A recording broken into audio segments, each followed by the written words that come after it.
What's going on, family? This is your host, Brother Ben Ra. Thank you for tuning in to Keeping It 100. Listen, happy 2020 to everybody. This is our premiere for 2020. We didn't get a chance to do our first show, but I'm happy to say that I'm glad we're back. And today we're going to talk about the importance of having Kwanzaa, the 7 principles of Kwanzaa in our lives, and how that could better our lives individually and collectively. Okay, these principles, I believe, are very important to us as a people.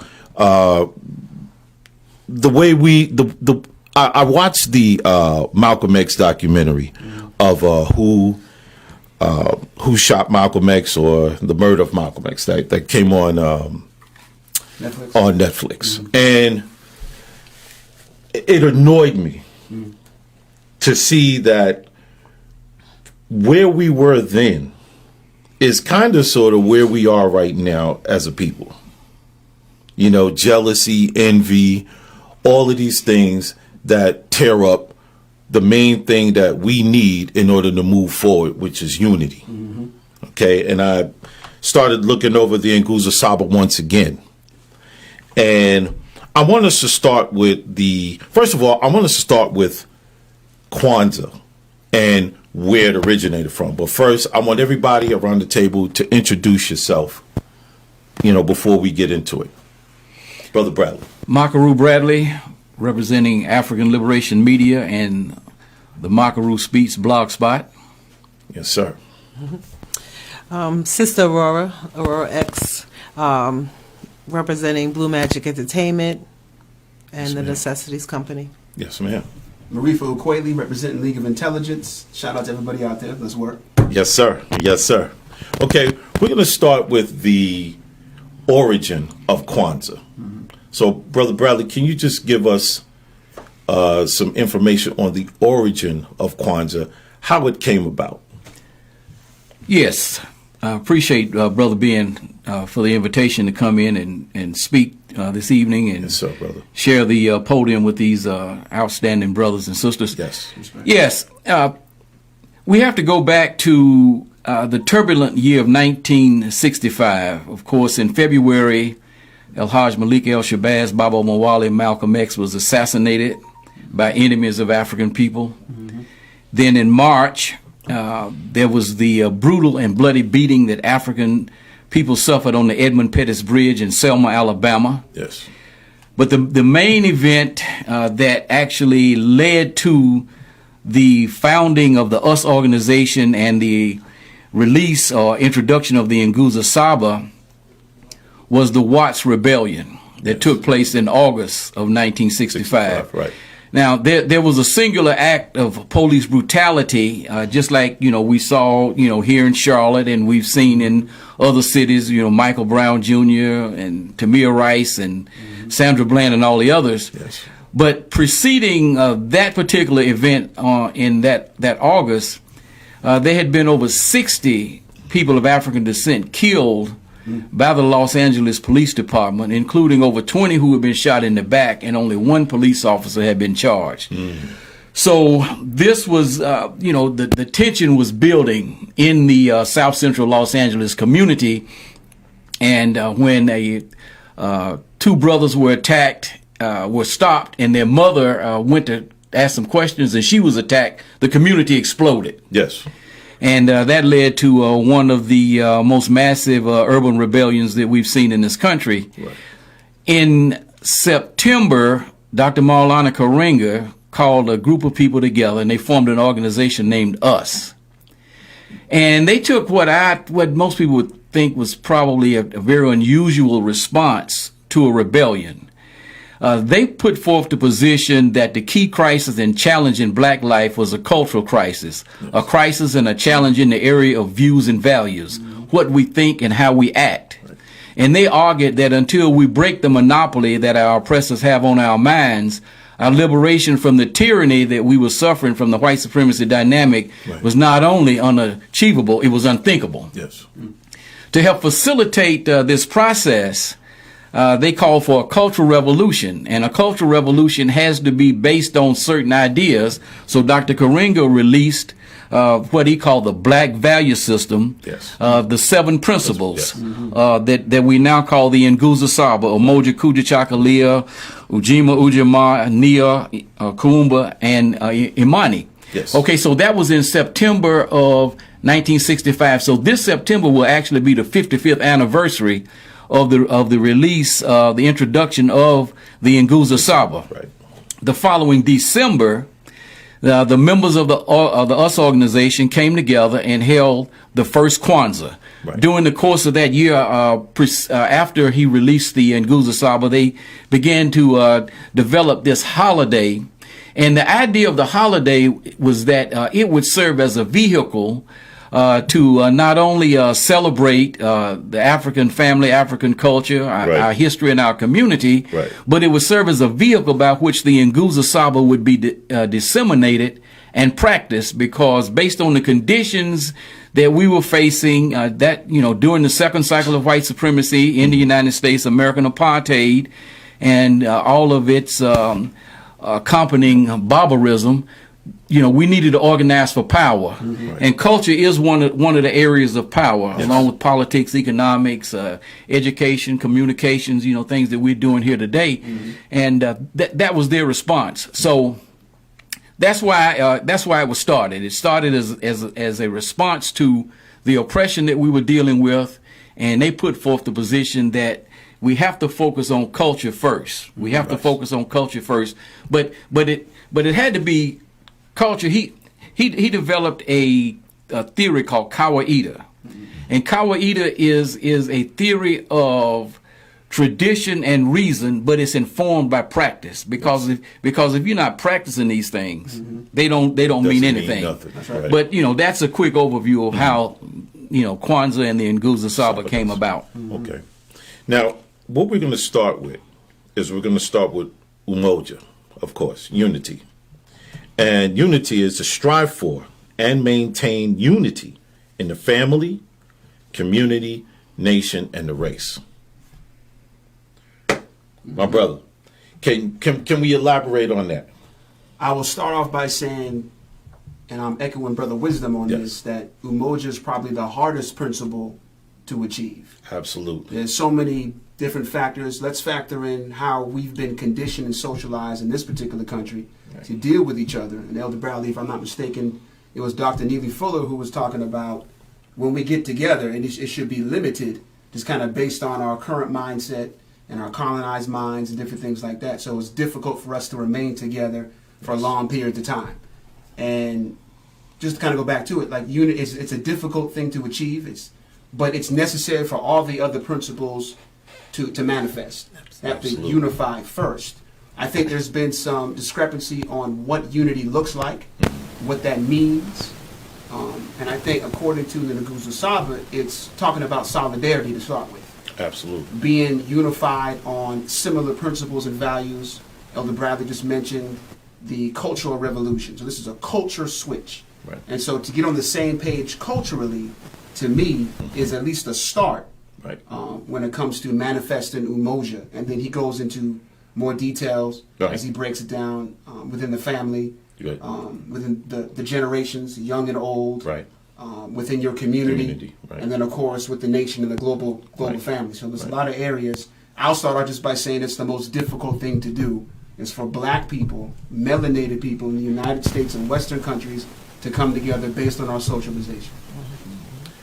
My sister. And I would definitely have to agree.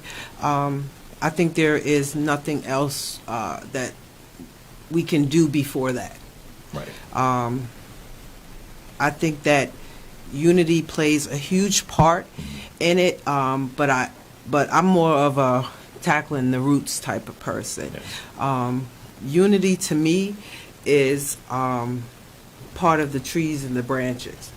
You know, I believe the roots will be self-love. Yes. And without self-love, we can't have unity. We can't have any principle of Kwanzaa across the board. Right. Right. And that's crazy because I was practically thinking about the same thing as far as self-love, because Without that, if you don't love you, you can't love nobody else. That's a fact. Not in the fashion in which we're talking about here. That's a fact. And in order for you to have unity, that's one of the things that is contained in that is self-love. Absolutely. What do you think is the issue why we can't have unity? I mean, if you'd like to start with that. Again, I would have to go back to self-love. Is that the only thing? I believe that is the root of all of our problems. Okay. I say this a lot because I honestly feel that this is what would take to begin that healing process. I love myself. Yes. Unbelievable. I can look at myself in the mirror every day and say I love myself. Right. So in turn, I can look at my brothers and I can look at my sisters, and you are of me. We are all direct descendants of God. So I love you as well. I can unite with you. Yes. I can build with you. Yes. I can love you. I can do all these things with you. Yes. But if I don't love myself, and then I look at you, and you are the direct reflection of me, yes, I hate you too. Right. You know, I don't want to build with you. I don't want to unite with you. I want to put guns to your head. I want to sell you drugs to kill you off. I want to destroy you because in turn, you look like, you're direct reflection of me, so I want to destroy myself. So I want to destroy everything that looks like me. And I think a lot of that self-destruction and hatred, a lot of that comes from slavery, of course. We know that. And see, that's why Dr. Karenga said you have to start with the Cultural Revolution. See, and the first thing they said was that until we break the monopoly that our oppressors have on our minds. So, what are some of the manifestations of that monopoly? Well, self-hatred is certainly one of those manifestations. Absolutely. The lack of originality, the lack of the ability to organize. So that's why I started with that. But what I will say is this: in having this discussion, it's important that we look at the principles as a complete system.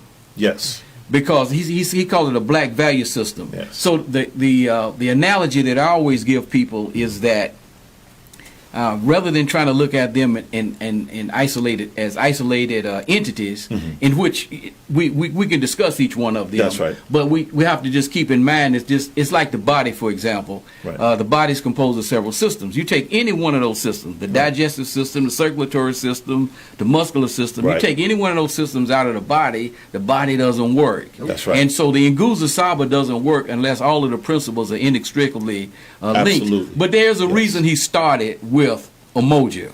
And, so, I mean, obviously, they're not meant to be ranked, but there's a reason he started with it. And I think it probably goes back to his study of Marcus Garvey. Garvey said his priorities were God, family, nation, and race.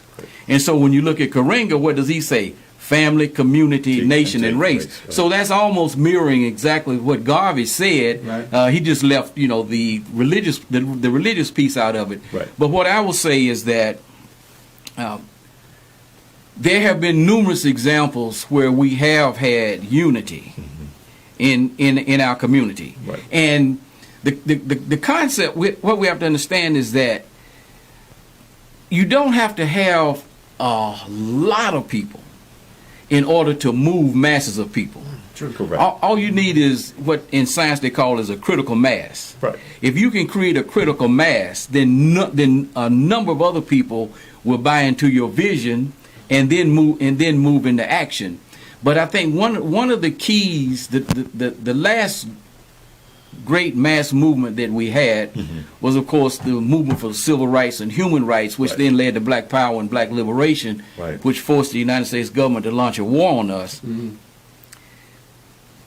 We had strong black families. Yes. See, without strong black families, there is no civil rights movement. I'm talking about the grassroots, unsung heroes of the Deep South. Okay, we know about Dr. King and all of the others. All of the others. But without the grassroots people of the Deep South, the people who risked everything, who invested the most, and when you travel through the areas where they live today, benefited the least. But they bought into the idea that we are human beings, Muntu. That's right. We're human beings, and we have a right. Yes. To exist as human beings, to live as human beings, and not to be controlled and oppressed and lynched, et cetera, et cetera. Right. So people risked everything. So the unity that was in our families allowed that to happen. Now, what has happened to us in the last 40, 45 years? Our oppressors attacked the family structure in our community. And I think they did that for a reason. The young black people who were born in the 1940s, the Stokely Carmichaels, H. Rap Browns, Angela Davises, Huey Newtons, Fred Hamptons, they scared the crap out of the white power structure of this country. Right. When they rose up in the 60s and they just started with, okay, well, we're just going to start with something basic, just sitting at a lunch counter, and then one thing leads to another, right? Just like, for example, there's a process by which a struggle develops. Right. And I always give people this example. Khufu couldn't build the Great Pyramid if Imhotep hadn't built the Step Pyramid. Yes. You got to go through the process. Right. And so lunch counters led to Black Power, the Black Panther Party, the Nguza Saba. All of that was part of that process. Right. But when the power structure saw these young people, they said, okay, all right, we'll pass a bill. We'll give y'all civil rights. We'll give y'all voting rights.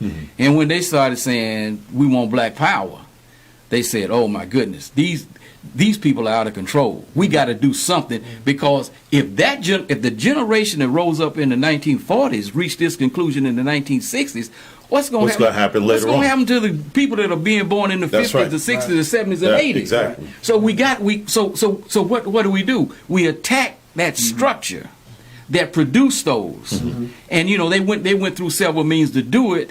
But I would say that as difficult as it is, and I would agree it's very difficult, it starts with something that we can control. Right. We can control putting our families back together. Yes, we can. If the young black males and young black females who are reproducing children would decide to build families, then we would at least be moving in that direction. Now, that's a whole different thing, to deal with. I mean, because of all of the images that come across, and the mindset that this system wants us to be in. Right. But it's doable if we start with the basics. I think that education plays a major key in us unifying. Because we have to, first of all, we have to know ourselves. Right. That's in why order he does to his classes. in order to love ourselves, we have to know ourselves. If we don't know ourselves, then we don't know how to love one another. Right. You understand? I So agree. that breeds a lot of self-hatred. One of the things that I agree with, what's the brother with the beard? I always forget this brother's name. But anyway, he tried to get people to invest in him building a school. Oh, Umar. Dr. Umar Johnson. And one of the things that I always say is that it took generations for the white man to condition us the way he has. So it's going to take generations again for us to undo the programming that he's done. That's right. You understand? And one of the ways is by creating our own curriculum, not following in the same curriculum that this man has, continued to set up for us, and then we in turn build a black school and we try to follow to a degree what he's doing. Right. We got to change the entire scene. Right. Brother Murphy, talk to me. Everyone's dropping gems. Yeah, absolutely, You're absolutely. talking about knowledge of self. Ro was talking about loving herself. Yes. And Elder Brown is talking about the the family structure, the right. most important institution. Yes. And I think when you mentioned education, I'm going to go, it goes both ways. Yes. And that's, they use education. I don't know who it was, Elder Bradley, who said that lynching starts in the classroom. So I'm not sure who said that, but that I think that's an absolute 100% fact. Right. So the education that we get, I think it's Carter G. Woodson talking about the miseducation of the Negro, sets us on a path to where we don't love ourselves. Right. And then when you don't love yourself, Dr. Amos Wilson talks about black on black violence. Yes. All these things can now uproot, or excuse me, can grow out of you. Yes. Because you don't have that foundation. Right. And education, like you're saying, the kind of curriculum that they have takes us down a different path. It distorts us. We have our identity falsified. Yes. They omit the key things that we need, key ingredients that we need in education to grow up correctly, to have a knowledge of self, Yes. to understand ourselves as Muntu and all the other African principles that we have. We don't get access to any of this information. Right. Like, of course, we all know the first time they introduced us, it's slave time. You know, ta-da, you were the slave of the white man, and this is your identity. It starts from right here. Right. This is your foundation. That's right. And then, like, you started out, Aurora, you were talking about how you loved yourself. I didn't start like that. I didn't start with a love and appreciation of myself. I didn't start out with self-respect. I didn't start out like that. I started out confused about my identity. I started out not understanding why black people were in one position and these other people who I see on a daily basis don't seem to be superior in my eyes. Right. But for some reason, they're responsible for all these different things. Right. Achievements and advancing human civilization. And I'm looking at us and I'm like, it can't be that we didn't contribute anything. Right. But no one gave me that information. Yeah. No one provided that. So Right. I'm left confused and Exactly. You know, and the thing of it is that, you know, you were saying when you watched the new Netflix documentary on Malcolm X that you know, we're in a similar position. I'm gonna tell you, as a person who was involved in the struggle, Yes. from the late '60s, early '70s, I say we are in much worse condition. I would say, I got you. in terms of some key ingredients that you need to develop a struggle.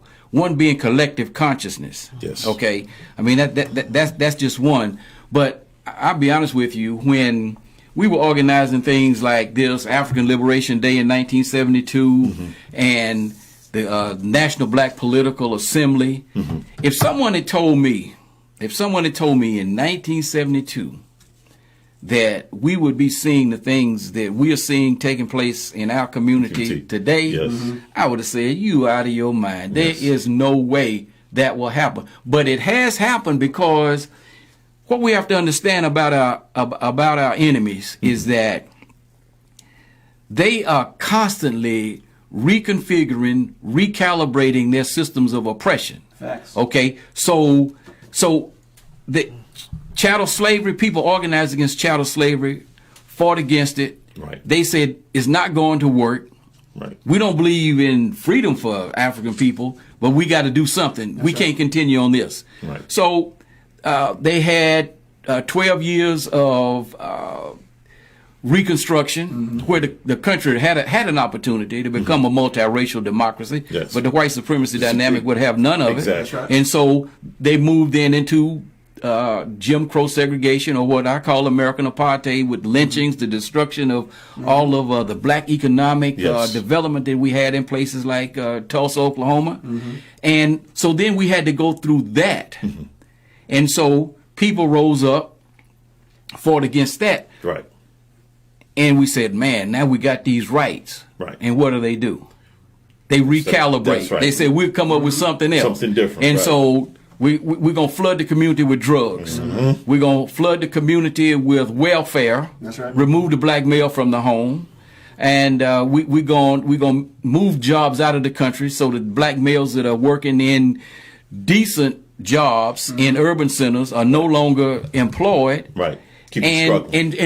And what you create is chaos. Right. The type of violence that, the sister's talking about, like 27-year-old Kendall Crank riding down North Tryon Street.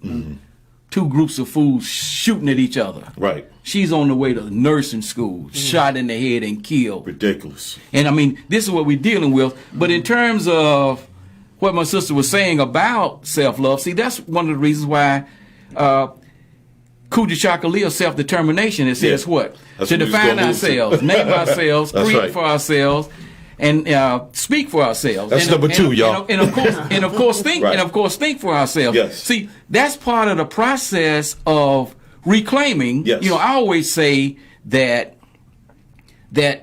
we once walked the earth as free, proud, productive, prosperous, and powerful people. That's right. For the past 500 plus years, we got taken out of our development. Right. Okay, and the objective has to be not just to get some laws passed, not just to vote anybody in the office. I don't care if you vote another Obama in the office; it doesn't matter. The objective has to be to get back to what we once were. Yes. That's right. Free, proud, productive, prosperous, and powerful people. Right. And the process for how that comes about, Kwanzaa is certainly part of that process, but we have to be active at the same time. We just right. can't go to events and walk away proud and feeling good about ourselves, and then nothing And then takes that's place. that. That's right. Right. Right. That's right. And I absolutely agree. I believe that with regards to the events, I believe that follow-up is very important. I believe that extremely important. When we did the New York Be the Change You Want to See event, Yes. a follow-up was extremely important. We did Right. 3 days. We brought out a panel the first day to speak to the people. The second day, we did 4 cities, loving on our people. Going back to It Takes a Village, knocking on our people's doors and saying, what can I do to be of service to you today? Right. And the third day, we brought out Dr. Umar. Right. But that second day, what we called the Day of Love, the follow-up was, it's still happening today, every Right. 2 weeks. Right. And that was really important to us at Blue Magic Entertainment Group, is to not just say, we want to be here in front of you and talk to you and Right. have this conversation, but we want to give you tools, skills, knowledge, solutions Right. that you can follow through with, and we want to help you follow through with that. Right. Our people have a tendency of saying, I don't know what to do. I don't know what to do. So we want to give you those solutions and those tools and skills. And then now what are you going to say? Right. So it takes a lot, and education is definitely a part of it. This is why I homeschool. Right. I pulled my, A lot of people do I now. pulled my child, but Yes. our community, I just read recently, it's rising. Right. The homeschool is rising in our community, amongst our people, and I think it's a great thing. Although parents must realize that we are the primary educators, we should be teaching our children from when they're even in the womb. Right. In the womb. That's right. So we public schools is secondary. Yes. I've had my daughter go to school and teach the teacher, stuff. Gotcha. She's got suspended because she said Christopher Columbus didn't discover America, and told the truth. So this is part of the things that, we have to teach our children about us is, we have here in North Carolina, where they're Yes. fighting about African American histories in the schools. And I'm That's so confused crazy. as why we're Right, fighting this. exactly. That is our job to teach our children about our history. And not only that, it's American history too. That's right. So I wouldn't understand why. What's the argument? Right. You get what I'm saying? But this is a policy, they said, that they've had for 30 years. Well, Oh, my why? goodness. Why don't they want you to know your history? Because Right. Because history is an element of power. right. That's That'll right. lead you right back to Umoja. Exactly. And they don't want you to go there. That's right. Exactly. They make a Brother lot of money Maraf- off of Marif- us having this type of mindset, which is produced by their miseducational system. Yes. It's funny how Kujichagulia talks about defining yourself, naming yourself, creating for yourself. yourself, right. And these are the very things that produce the economic systems, the wealth, but for them. Like, we're not doing it for ourselves. need to do we're it for doing us. them. That's right. So one thing a cultural revolution, a cultural change will bring about is us returning back to our Afrocentric ways. And now we were hungry to find out how we built the prosperous kingdoms that we had in the past. So it's important for you talking about educating the household. Every household has to take that journey. That's the right. Sankofa journey, if you can call it that. Yes. You have to take that journey where you're trying to find out how we create, first of all, what we created, what we contributed to society, which Yes. is great information that you'll discover about yourself Yes. and your people, the DNA that resides in you. And then you have to find out how they did that. Right. Once you find out the how, now you can bring back to that to today's time That's and then right. start to build. And Absolutely. that's because we're Absolutely. talking about people saying, I don't know. Right. The answers are there.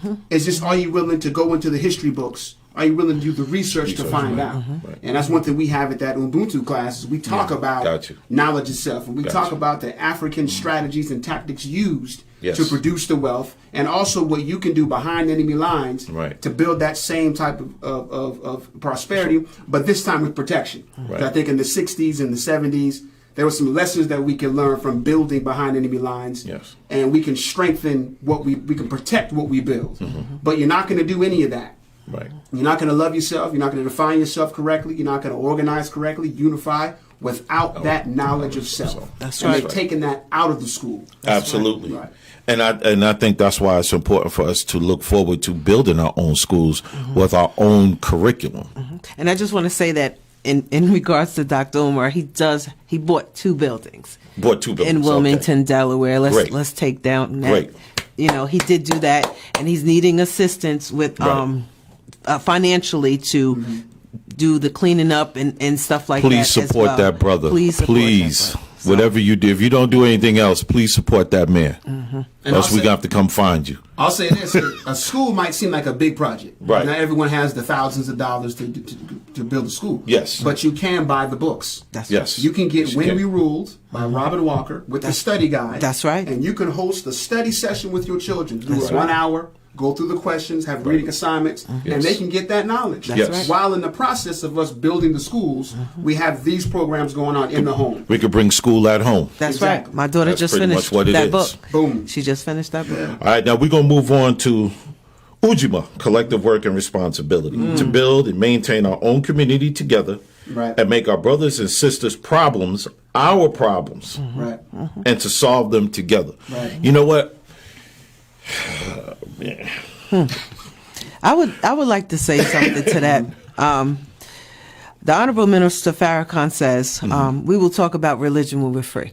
And I think that in regards to that principle, we put a lot of things before that. And one of the things that we put before that is religion. And, you know, I'm a Muslim. I'm in the Nation of Islam. But I put my religion aside to build for my people because I'm black before I'm anything. Absolutely. So I challenge everyone to do that today. Absolutely. And going forward. But that, you know, we focus on the wrong things. We focus on these fads. You know, what I call fads. The new mad is a fad. Instead of focusing on what we need to focus on. And I'm constantly saying it's okay, well, this happened, but we got other more important stuff to focus on. Right. You know? Right. Brother Bradley, Sir? making our brothers and sisters' problems our problems so we can solve them together. Yeah, probably. There are a number of examples of that, you know, from our history. Of course, everyone knows we just saw the Hollywood version of the great Harriet Tubman. The general. She made her brothers and sisters' problems her problems and did everything she could to solve them. Because basically, once she got to Philadelphia, she could have chilled out. That's right. She didn't have to go back. That's right. She didn't have to risk being killed because they had bounties on her head. That's right. They wanted to kill this sister. right. I mean, That's right. because she was creating havoc. That's right. Denmark Vesey won the lottery in Charleston. Won the lottery. Bought his freedom, Right. and could have just forgotten everything. Right. That's right. Right, but what did he do? And this brother was like in his 50s. He says, "I'm gonna organize a rebellion. I'm gonna organize a rebellion." You know, the white people kicked us out of our church, out of their church, so we started our own church, the church that Dylan Roof went in and killed the 9 brothers and sisters, a few years ago. Same church. But he knew that the masses of black people weren't in the church. That's right. They were out working on the plantations. So he had to get brothers that spoke that language. So he found a brother named Gullah Jack Pritchard, who was called a priest, Angolan priest. And so they started organizing what would have been the largest rebellion and probably would have dealt a severe blow to chattel slavery. Right. He made his brothers and sisters' problems, his problems. There was a time when things happened, like the lynching of Emmett Till, for example. Yes. That affected the whole community. Right. That affected the whole community. Now, and we think lynching has to be with a rope or whatever. Lynching simply means an extrajudicial killing. Yes. That's right. And so we have Tamir Rice was lynched. That's right. Within 2 seconds. That's right. By the police in Cleveland. Okay, Michael Brown Jr.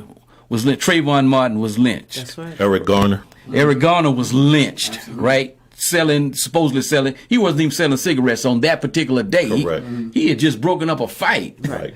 And, he was killed. So to a certain extent, one of the things, Du Bois talked about in The Souls of Black Folks, he identified at that time what he called a double consciousness. Two warring ideals, two unreconcilable differences in one dark body whose just strength and determination keeps it from being torn apart. So what he identified was this consciousness that had creeped into our community. We were still African, Yes. but we were becoming American or American Negroes Yes. at the time. So he identified a double consciousness, and he said this is something that we need to solve. If we can't merge into a single consciousness, then we're gonna have a problem. So now when we look at our community today, Du Bois's double consciousness could very well be a quintuple consciousness. When you throw in class, Right. and then you throw in all them alphabets, L da da da da. You throw all that stuff in, and you could have a quintuple consciousness. Yes. But class consciousness, the feminist movement that was launched by quote unquote liberal white supremacists who actually, they were liberal feminists, but they were white supremacists. Right. Pulled a lot of our sisters away, and so now a lot of us don't see that our brothers and sisters' problems are our problems because I'm up and out of there. Right. It hasn't happened to me. That doesn't affect me.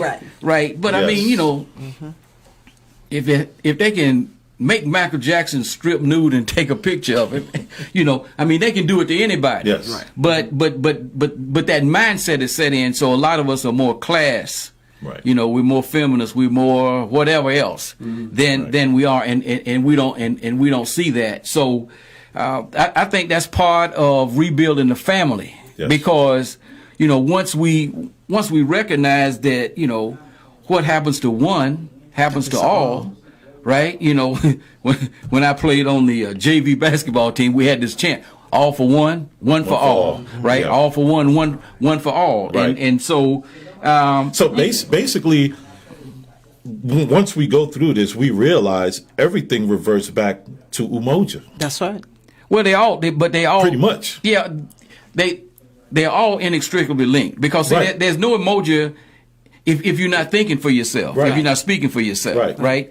There's no emoji if we're not engaged in collective work. So Yes. they are all inextricably linked Yes. together. And but certainly, if you remove one, the whole system fails, Right. and it can't be successful. Right. And what I would like to add to what the brother said is that, one thing that we have to remember is that we're not targeted individually. We're targeted as a collective. Yes. And that's really important for us to understand when dealing with, in the system of white supremacy. Yeah. Right.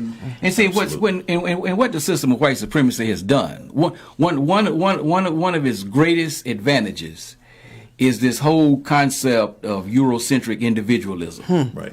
which has then produced these massive egos Yes. that brothers and if I agree with Brother Marifa, Right. or if he agrees with me, I think, why is he doing this? Why is he attacking me? It's not personal.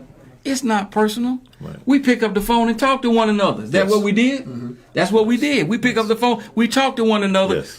You resolve your conflicts. But this Eurocentric individualism, it has a powerful grip on us. Yes.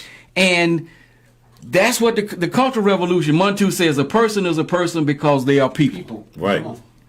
Right? Right. And so, that's part of the Sankofa process that's a critical necessity. Yes. Let me say this. Okay.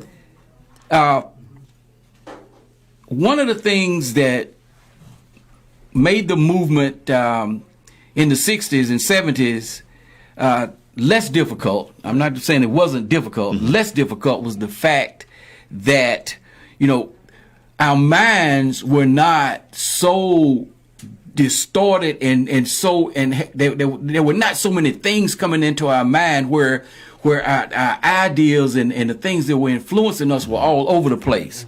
I mean, we could clearly focus on what we saw as a problem that affected most of us. And we dealt with it. But now, particularly with the advent of social media and the dictatorship of the celebrity class, we want to know what every celebrity in the world is doing, All of that has had an impact on, and it's a huge distraction.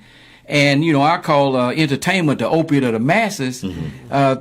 We just don't, it's difficult to get people focused when there's so many things going in the minds of even our children. Yes. At 2, 3, 4 years old, they are like they on the computer. They're on the computer and whatnot. So that's part of the challenge. Selfies. That's part of the challenge. And another example that I use is when I talk about Narmer, the Seminole African nationalist or the Seminole African liberator, the African unifier. His task, in one sense, even though he had all of these different ethnic groups had traveled down the Nile and settled in Kemet, his task was easier than ours in the sense that he could focus on construction. Right. See, when we talk about ancient Kemet, most often we talk about the structures that they built. Right. But I think the most important construction was molding all of those African ethnic groups into one people, the people of Kemet. Yes.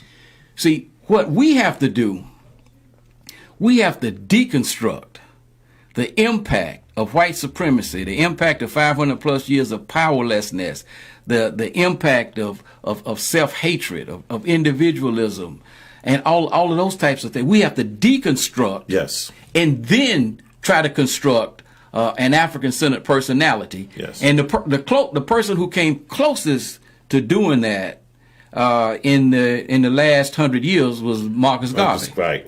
He was that's why Amos Wilson called him a master psychologist. Yes. Because he was the closest. Okay, and then within the confines of religion, Honorable Elijah Muhammad did the same thing. With the Nation of Islam. Yes. So that's the task that we up against. We got all of this garbage that's going in. That's why Karenga says, we got to have a complete mental rupture. Absolutely.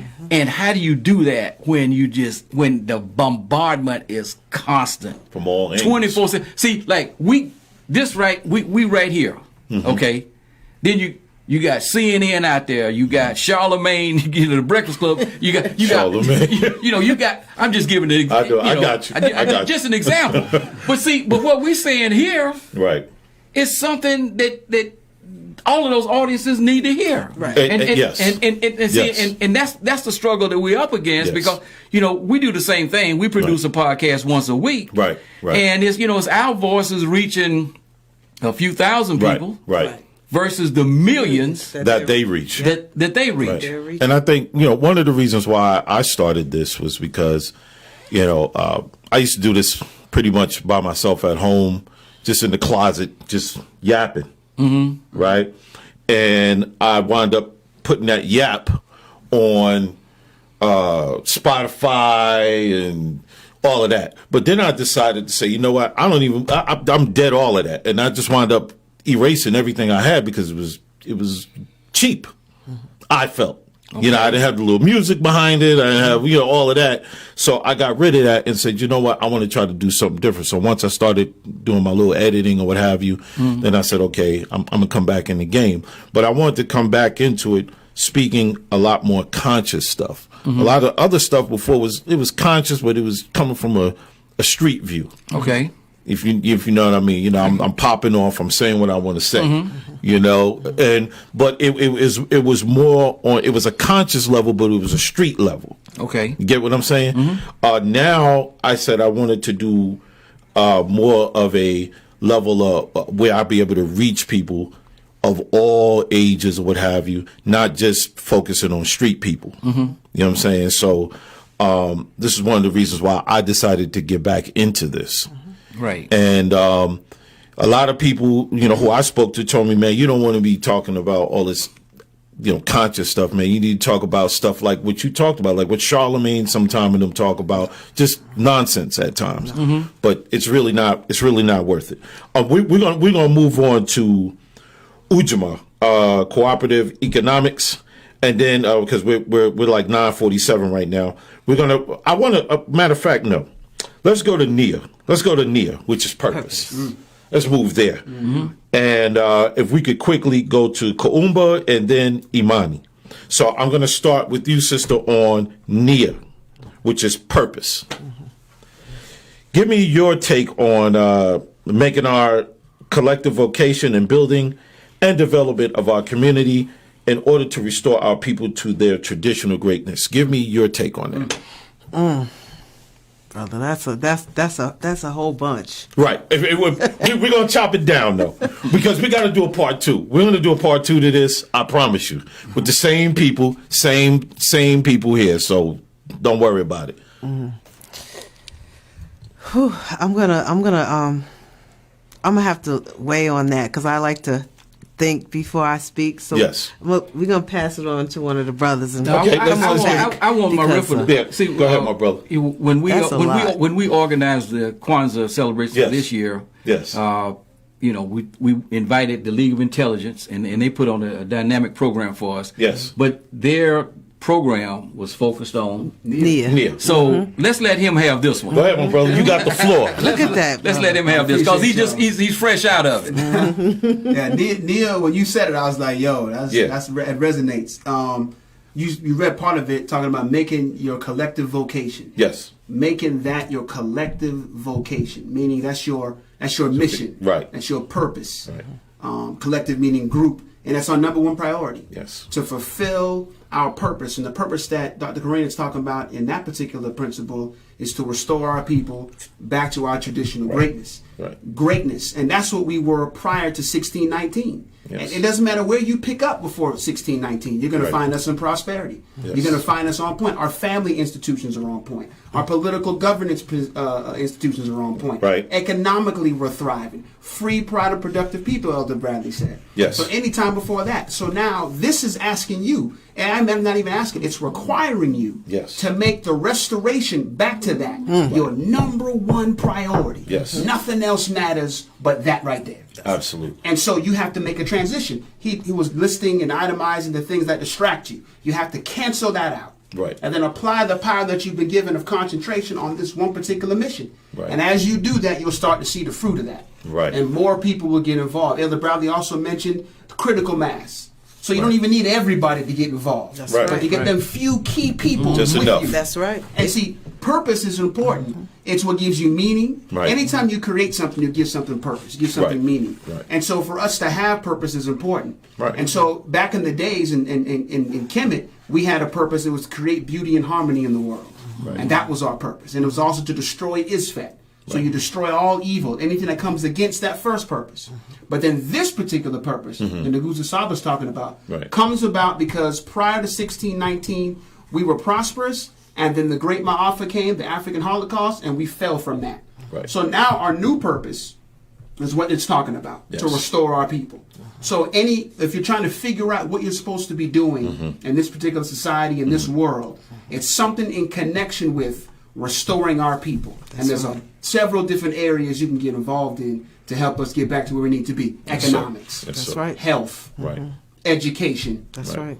Housing. Whatever. There's so many different. We need help in all areas. That's right. Right. So if you're trying to find what am I supposed to be doing? What do I do with my life? Right. Start with the Nguzo Saba NIA principle. Yes. To restore our people back to the traditional greatness. Y'all about to give me hype, so if you don't, Yeah. We're gonna go to Kaumba. Yeah. And I definitely agree with you, brother.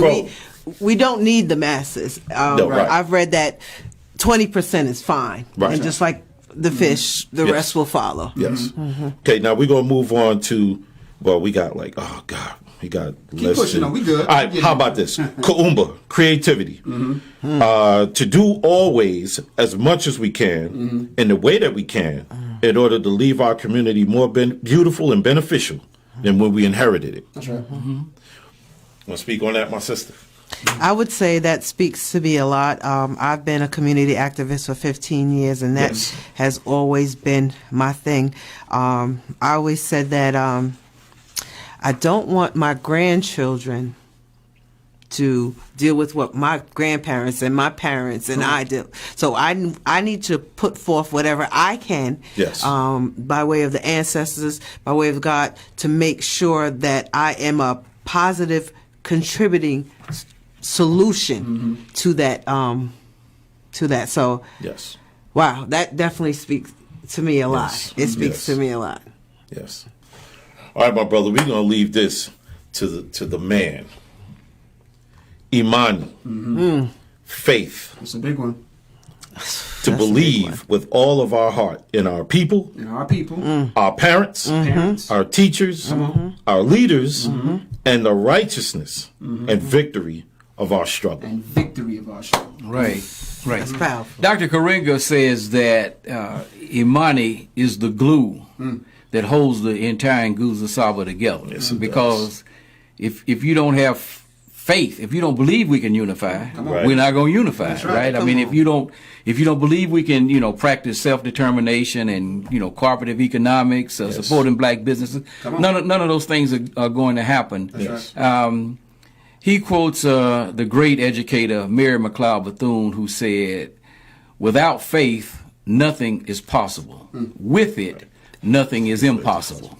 And so, we have to believe, particularly in the righteousness and victory of our struggle. We have to believe that it is righteous for us as African people to once again walk the earth as free, proud, productive, prosperous, and powerful people. We did this for thousands of years. The Ma'afa is, depending on where you want to begin, if you want to begin with Prince Henry the Navigator, if you want to begin in, in the 1440s, 1442, 1444, or the results of the disaster of 1492, Right? when the barbarian Columbus landed, in this part of the planet, and Yes. the subsequent loss. A study was released recently that said between 1492, when Columbus landed, and 1600, 54 million people died as a result of the European invasion of this hemisphere. 54 million. Biggest terrorist on the planet. 54. Look, in 108 years. In 108 years. So these are the monsters that we're up against. That's right. But listen, our people, our whole history Right. is defying their logic or illogic. We weren't supposed to ever come out of chattel slavery. That's right. None of the things that we have done, That's right. we were supposed to be able to do. Yes. So, Yes. of course, Marcus Garvey, I'm paraphrasing, he didn't say these exact words, but I had to reconfigure them to make them work.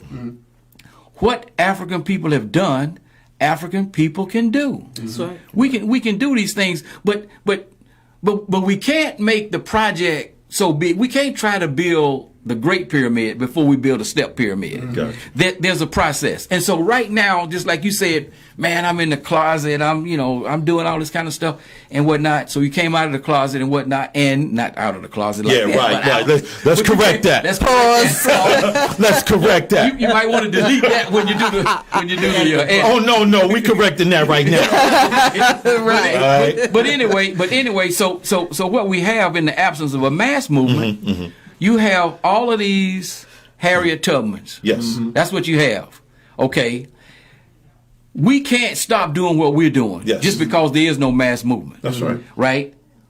This sister's saving 5, 10, 15, or 20. Brother Marif is saving 15, 20, 30, 40, 50. Right. You doing the same thing. Right. Okay? So, we have the Wisdom Jazars, Reggie Singletons. We have the local organizing committee of the Million Man March, they're walking around picking up paper. Yes. Because Francis Cresswell said, don't throw trash down in our communities. That's right. And all of these things matter. Yes, you got See, BJ in them as well. Yeah, exactly. All of these things matter. And if all of us keep striving, then, we can once again build a movement. And this time we can achieve total liberation and empowerment. Yes. Right. And, not just have some laws on the books that they can just rewrite or not enforce. Take away, exactly. Right. And I say that all the time. It's just that, a lot of people, I admire you. I appreciate everything you do. But listen, just do your part. Yes. You don't have to do it like me. Yes. You don't have to do it like Reza Islam or Minister Farrakhan. Right, do it like you. We all been given a gift to help our people in some form of fashion. Right. Just do your part. Do your Right. part. That's all it takes. Do your part. Yes. Absolutely. And I want to thank all of you for being here.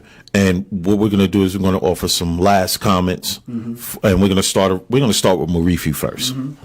I would say as a final comment, I'm going to echo what Aurora just said as far as do your part, and I'll link it with Nia. Yes. Your purpose. Do your part. Find a way to contribute to the restoration of our communities. Yes. And do your part. That's what I would say. Okay.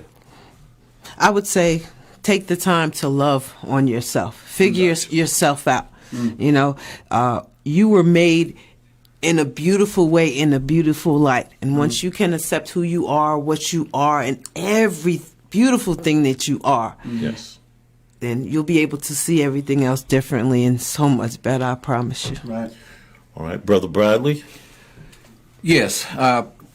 There's currently a massive struggle for clarity versus all of the confusion that we see taking place across the entire spectrum. Okay, the chaos right now that the coronavirus is causing and whatnot. So it's easily to become distracted by Donald Trump in the White House, all of these types of things that are going. We have to stay focused on what we need to do, and that is engaging in the struggle in any way we can for the liberation and empowerment of African people, so we will once again walk the earth as free, proud, productive, prosperous, and powerful people. Yes. Come on now, Absolutely. brother. Good teacher.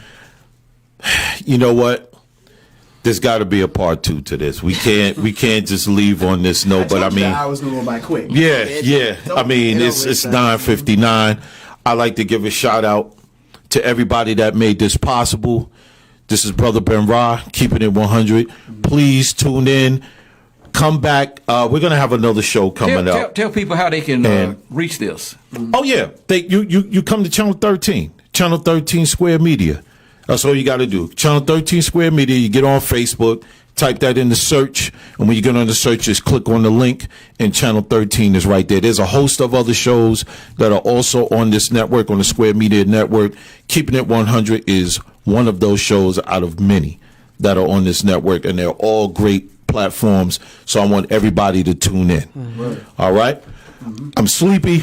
I just came from work, but this was fire. And we're going to have a part 2 to this. I promise all of you, because I know you're going to be asking about it, okay? This is Brother Ben Ra. I want to thank my guests. Good night. Thank you for having me. Bibi Fahodier. Yes. Peace. Yes, indeed. Oh, man, we got to do this. Quick, man. We got to do this again. Quick, man.